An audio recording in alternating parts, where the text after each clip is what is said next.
Hey gang, this is going to be a quick unscripted video that's probably going to be pretty terribly edited, and I'm probably going to stumble over a few of my words. Smile. Somebody I've been subscribed to for quite a while, DarkRichician84, has recently made a rant about why there's a difference between the TCG ban list and the OCG ban list in the game Yu-Gi-Oh! Ban lists have always been pretty interesting to me, so I'm going to go ahead and throw my 2 cents into this, because I figure it'll be kind of fun to, bounce my ideas off of Dark Magicians and see if maybe we can come up with, I don't know, an answer, an opinion, whatever. Let's just get started. So the first thing we have to look at is what exactly the OCG and the TCG are. The OCG is pretty much one solid set of cards that will not work or would not work in pretty much any region that the card game itself is being played in. Cards that are way too powerful regardless of metagame.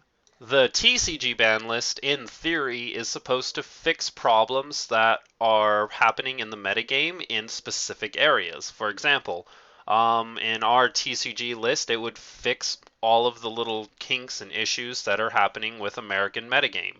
One really interestingly fascinating thing about cross-playing card games between different regions is our metagames are so ridiculously different. Decks that do really well in Japan might not do as well here because we've naturally built up a different metagame. So the deck they're playing is meant to defeat the Japanese metagame, but it might not necessarily defeat the English metagame and vice versa. The different duelists of the different regions just naturally found deck styles and play styles that worked really well for them, and we didn't all come up with the exact same opinion. So if you look at tournament lists for a bunch of different regions, they're not always going to be the same because we all have different ideas on what deck styles and play styles work.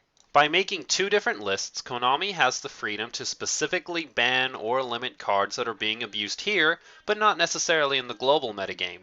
In fact, cards can get banned for a variety of reasons. Most of the time, the cards give an unfair advantage over other players and discourages playing different deck styles, which is half the fun of a trading card game. Sometimes, though, it can be for different behind-the-scenes reasons.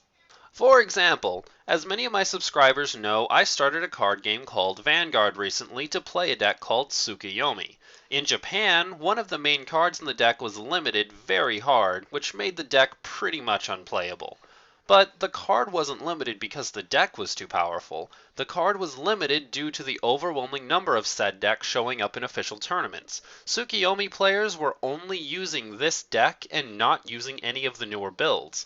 The card was limited to encourage players to try different builds of the same clan using newer cards and, creating a diversity in the metagame.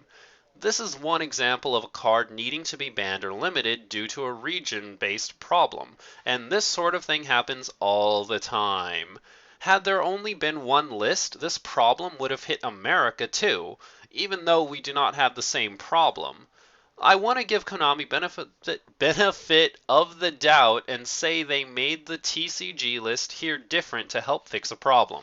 I'm not trying to white knight Konami or anything, but I hope I was able to give some people something to think about at least. Keep it up, Rich. Have a great day.